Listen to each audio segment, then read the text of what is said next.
अब्दुल्ला मदनी हाफिज़हुल्लाह से को दावत देता हूँ कि आप जो है सदारत खिताब पेश फरमाएँ।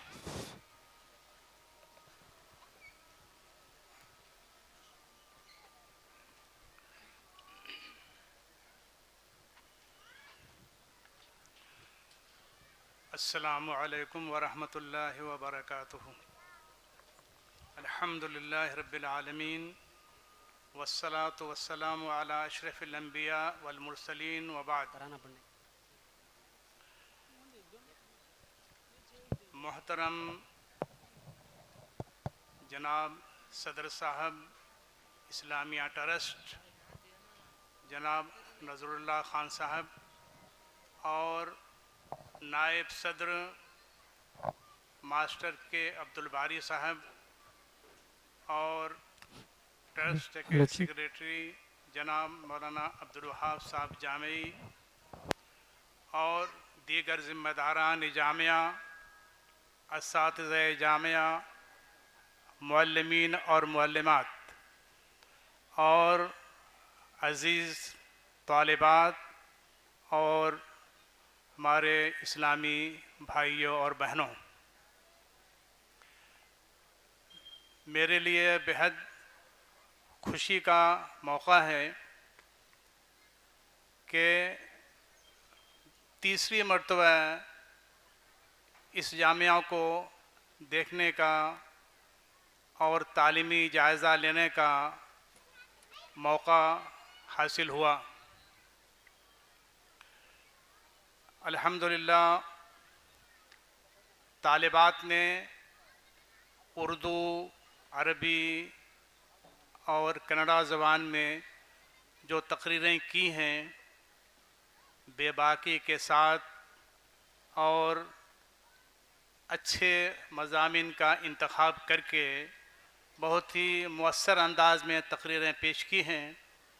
इसके पीछे जामिया के असातिज़ा और ज़िम्मेदारान की कोशिशों और मेहनतों की बात है। अल्हम्दुलिल्लाह तालिबात ने बेहतरीन तकरीरें की। जब तकरीर में इतना आगे हैं तो जो उन्होंने कुरान और हदीस का इल्म हासिल किया है इंशाअल्लाह उसके अंदर भी पेश होंगी। मुझे यहाँ एक चीज़ बहुत पसंद आई जो दीगर मदारिस में नहीं है। यहाँ छोटी बच्चियों ने स्टेज पर आकर के तकरीर किया और बड़ी तालिबात ने पर्दे के अंदर से तकरीर किया। इसका एहतमाम दीगर मदारिस में नहीं किया जाता। और दूसरी बात, असनाद की तकसीम में भी तालिबात को स्टेज पर नहीं बुलाया गया बल्कि उनके सरपरस्तों को बुलाया गया। ये मिसाली चीज़ है, काबिल नमूना है। दूसरे मदारिस वाले भी इस पर अमल करना चाहिए। मोहतरम हज़रात, वक्त बहुत कम है। मैं कुछ तफसील से बातें रखना चाहता था लेकिन इख्तिसार से काम करते हुए मैं ये कहना चाहूँगा कि इस हरपन हल्ली इलाक़े के अंदर जो दीनी इल्म की रोशनी फैली है वो रोशनी जामिया मुहम्मदिया अरबिया रायदुरुग से फैल करके यहाँ तक पहुँची है। जामिया मुहम्मदिया अरबिया रायदुर्ग में जो दीनी इल्म का पौधा लगाया गया अल्हम्दुलिल्लाह वो अपने शबाब पर हैं। वहाँ के फ़ारिगीन जामई उलमा जो मेरे बहुत से शागिर्द भी हैं, यहाँ बहुत से बैठे हुए भी हैं और बहुत से दूर दराज भी हैं, ये सब वहीं के फैज़ याफ्ता हैं। अल्हम्दुलिल्लाह अल्लाह ताला ने उनकी खिदमत को कबूल कर लिया जिसकी वजह से बड़े बड़े उलमा, दुआत, हुफ़ाज़ हिंदुस्तान में बल्कि हिंदुस्तान के बाहर भी दीनी खिदमत अंजाम दे रहे हैं, वहाँ की एक रोशनी, एक झलक मौलाना अब्दुल वहाब साहब जामी हफिज़ुल्लाह के ज़रिए इस इलाक़े आज ये भी एक समर आवर दरख्त की शक्ल इख्तियार कर गया है। सैकड़ों लड़कियां यहाँ से आलिमियत और फजीलत की सनद हासिल करके अपना दीनी फरीज़ा दावत व तबलीग का मुख्तलिफ़ इलाक़ों में अंजाम दे रही हैं। राय दुर्ग का जब आप तस्वुर करेंगे, या मैं जैसे पहले करता था, तो वहाँ कोई चीज़ काबिल ज़िक्र तो नहीं है, लेकिन अपनी इल्मी खिदमत, दीनी खिदमत की वजह से इतना मशहूर हो गया है कि लफ्ज़ राय दुर्ग बोलते ही जामिया मुहम्मदिया अरबिया का नक्शा निगाहों के सामने आ जाता है। उसी के साथ मौलाना सैयद इस्माइल साहब से मेरी मुलाकात नहीं हो पाई, मैं ज़रा बाद में वहाँ पहुँचा, लेकिन वहाँ के असातिज़ा में शेखुल हदीस मौलाना अब्दुल गनी साहब सैफ़ी उमरी रहमहुल्लाह, जो मेरे निहायत मुशफ़िक़ खैरखा लोगों में से थे, उनका चेहरा सामने आ जाता है। अल्लाह ताला करवट करवट उनको कब्र में अपनी रहमत नाज़िल फरमाए, उनके कब्रों को नूर से भर दे। इसी तरीके से मौलाना अब्दुल रहीम उमरी, मौलाना अब्दुल बासित साहब, इनका चेहरा सामने आ जाता है। तो राय दुर्ग का नाम सुनते ही मदरसा और वहाँ के उलमा, इनकी तस्वीर निगाहों के सामने आ जाती हैं। बिल्कुल वही सूरत हाल इस मकाम हरफनहल्ली की भी है। हरफनहल्ली में कोई फैक्ट्री, कोई कारखाना, कोई ऐसी मशहूर चीज़ तो नहीं है, लेकिन जब से मौलाना अब्दुल वहाब जामी साहब ने यहाँ दीनी मदरसे की बुनियाद रखी और अल्लाह ताला ने आपकी खिदमत को मकबूलियत अता फरमाई, दिन रात इसके पीछे लगे रहे, जामिया और उसकी शाखें तरक्की करती रहीं, तो ये भी पूरे हिंदुस्तान में मशहूर हो गया है।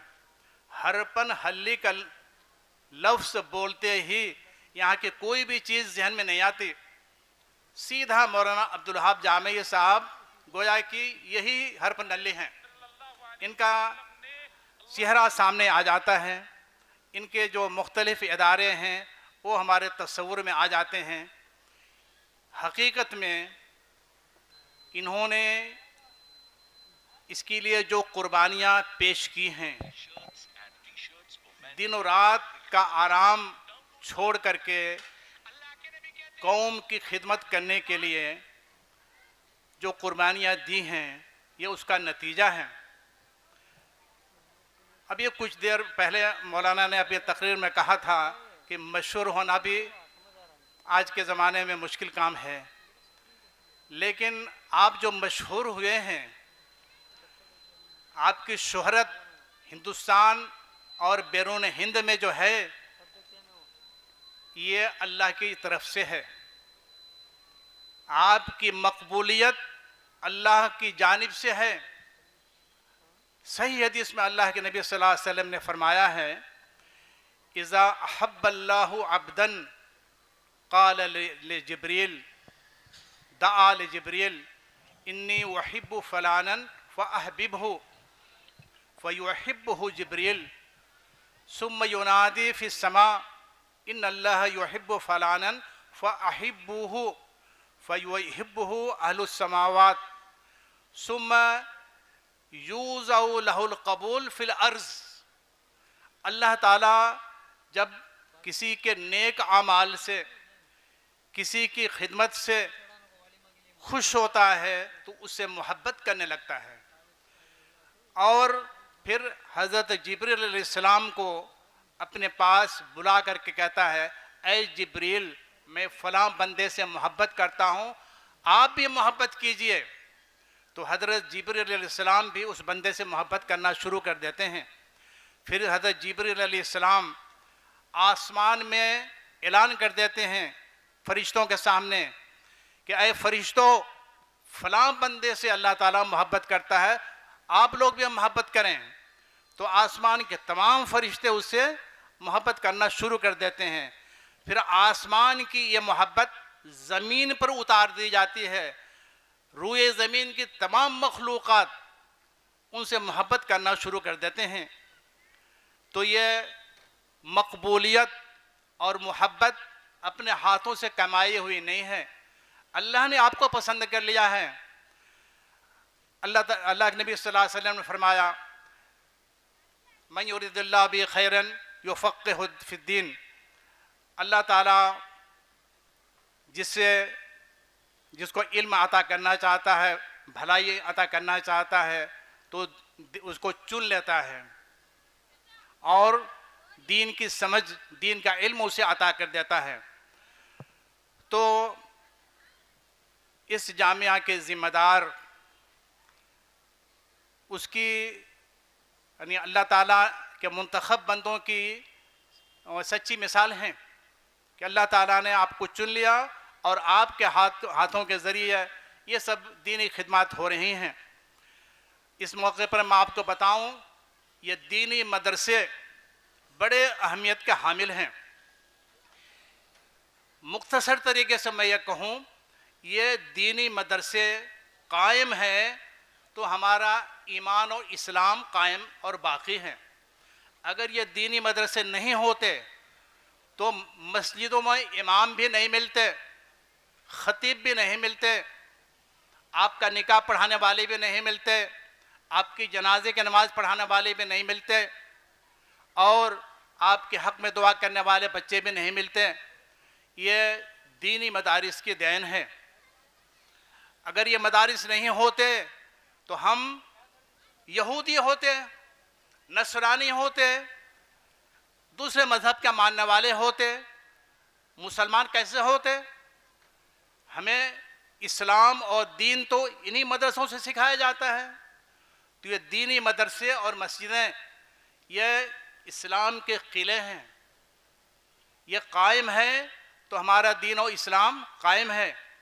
इसलिए मैं इस मौके पर हमारी तालिबात जो फारिग हुई हैं उनसे यह कहना चाहूँगा कि आपने जो इस मदरसे में 6 साल, 7 साल, 8 साल गुजारा है, उसके बाद मेहनत व मशक्क़त करने के बाद आपने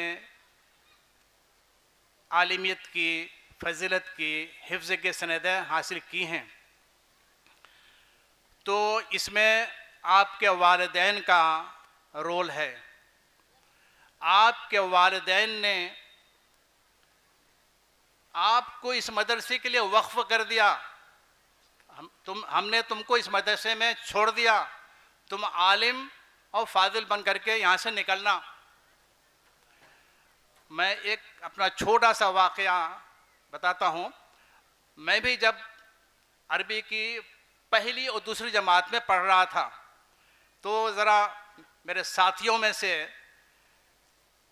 कुछ ऐसे साथी थे जो दीनी तालीम की बुराई बयान करते थे। ये पढ़ करके क्या होगा, मस्जिद के मुअज्जिन इमाम बनना पड़ेगा, 150-200 रुपये तनख्वाह मिलेगी, इसके बजाय हम छोड़ करके स्कूल में चले जाएंगे, अंग्रेज़ी तालीम हासिल करेंगे तो हम बहुत तरक्की कर सकते हैं। तो 2-4 बच्चे छोड़ के चले गए। मुझसे भी गलती हुई, मैं भी छोड़ करके मऊनात भंजन में मदरसा फैज़ान में पढ़ रहा था। मैं भी शाम के टाइम मुबारकपुर अपने वतन को मैं भी चला गया बच्चों के बहकावे में आकर के। लेकिन उस मौके पर मेरे वालिद साहब तो पढ़े लिखे नहीं थे, लेकिन मुझे जो नसीहत किया वो दिल में उतर गई। उन्होंने कहा, बेटे मैंने अल्लाह ताला से बहुत दुआएं की हैं कि घर में एक आलिम बनाऊं। आप आलिम बन जाइए, उसके बाद आपके ऊपर मैं कोई भी पाबंदी नहीं लगाऊंगा। उसके बाद आप स्कूल में जाओ और मदरसे में मत पढ़ाओ, तिजारत करो, कोई भी बिजनेस करो, लेकिन मेरी तमन्ना है कि आप आलिम बन जाए। उसके बाद आपको आज़ादी है, मैं और दोबारा आपको कुछ भी नहीं कहूँगा। सुबह सवेरे हमारे बड़े भाई मुझे ले करके फिर मदरसे में लाके छोड़ दिए। वालिद की बात दिल में लग गई थी। मैंने कहा जब वालिद ने कहा है तो 6-7 साल की बात है, आलिम बन जाता हूँ, उसके बाद कोई जिम्मेदारी मेरे ऊपर नहीं रहेगी। फिर मैंने पढ़ना शुरू किया। दिल में यह बात आई कि जब आलिम बनना ही है तो गिरते पड़ते पास होकर के आलिम बनने की क्या ज़रूरत है। आलिम बनना है तो ज़रा मेहनत करके अच्छे नंबरात हासिल करना चाहिए। तो मैं मेहनत करना शुरू किया कि आलिम ही तो बनना है, अच्छे नंबरात हासिल करने के बाद आलिम बन जाऊं। लेकिन आलिम बनते तक मेरे इरादे तब्दील हो गए और उनकी एक छोटी सी नसीहत मुझे बड़े रास्ते पर ले आई और मैं मेहनत करता रहा, आगे बढ़ता रहा, फिर पीछे पलट करके नहीं देखा। जामिया सलफिया बनारस से फारिग हुआ, जामिया इस्लामिया मदीना से फारिग हुआ, उसके अलावा और दूसरी यूनिवर्सिटियों के भी इम्तहानात मैंने दिए। इस तरीके से मैं आगे बढ़ता रहा। तो मैं अपनी तालिबात से ये कहूँगा कि आपने जो इल्म हासिल किया है इसके पीछे आपके वालिदैन की बड़ी कुर्बानी है। आप अपने इल्म से अपने वालिदैन को फ़ायदा पहुँचाएँ। जामिया वालों ने आपको जो आलिमा बना करके अब आपको रवाना कर रहे हैं, तो इनकी भी आपसे उम्मीदें हैं कि आप दाइया बनेंगे, वाइज़ा बनेंगे, किसी मदरसे की मुदर्रिसा बनेंगे। तो ये आपकी ज़िम्मेदारी है। अल्लाह के नबी सल्लल्लाहु अलैहि वसल्लम की हदीस है, इज़ा मातल इंसानो इनक़ता अन्हु अमलहु इल्ला मिन सलासतिन इल्ला मिन सदक़तिन जारियतिन औ इल्मिन युन्तफ़अ बिही औ वलदिन सालिहिन यदअू लहू। आदमी जब मर जाता है तो उसके अमल का सिलसिला बंद हो जाता है। आप जब तक ज़िंदा हैं नमाज़ पढ़ रहे हैं, मरने के बाद नमाज का सिलसिला बंद हो जाएगा। जब तक ज़िंदा हैं रोज़ा रख रहे हैं, मरने के बाद सिलसिला बंद हो जाएगा। ऐसी दूसरी नेकियां भी हैं, आपके इंतकाल के बाद में सिलसिला बंद हो जाएगा। लेकिन 3 चीज़ें ऐसी बताई गई हैं कि मरने के बाद भी उसका सिलसिला बंद नहीं होता, उसका सवाब आपके नामाए अमाल में जोड़ा जाता है, शामिल किया जाता रहता है। उसमें से पहली चीज़ सदक़े जारिया है। आप सदक़े जारिया अपनी ज़िंदगी में अपनी हैसियत के मुताबिक मदरसे का एक कमरा बनवाइए, मस्जिद का कुछ हिस्सा बनवाइए, मदरसे के नाम पर कुछ ज़मीन वक्फ कर दीजिए, या अपनी घर की एक बच्ची को यहाँ भेज करके आलिमा बनाइए, या किसी दूसरी बच्ची की किफ़ारत ले लीजिए। आप ये तय कर लीजिए कि मैं अपने बच्चे या बच्ची को नहीं पढ़ा सका तो दूसरे हमारे जो भाई हैं अपने बच्चे को पढ़ाने की इस्तात नहीं रखते हैं, तो मैं उनकी किफ़ारत ले लूँ। आप एक हाफिज़ की किफ़ारत ले लीजिए, 4 साल तक उसकी अखराजात दीजिए, वो हाफिज़ आपके लिए सदका जारिया बन जाएगा। आप एक ज़हीन बच्चे को इख्तियार कर लीजिए या बच्चे को इख्तियार कर लीजिए कि मैं अपने पैसों से 6 साल तक पढ़ा करके इसको आलिमा बनाऊंगा, तो ये आपके लिए सदका जारिया बन जाएंगी। और जब तक ये दीन की नशर इशाअत का काम करती रहेंगी, इनके ज़रिए से दूसरों तक इल्म पहुँचता रहेगा, उनके ज़रिए से और आगे बढ़ता रहेगा। जब तक ये सिलसिला बाकी रहेगा, आपके मरने के बाद उसका सवाब आपको मिलता रहेगा, ये सवाब बंद होने वाला नहीं है। इसी तरीके से इल्म जो नफ़ा पहुँचाए, यही तालिबा हैं।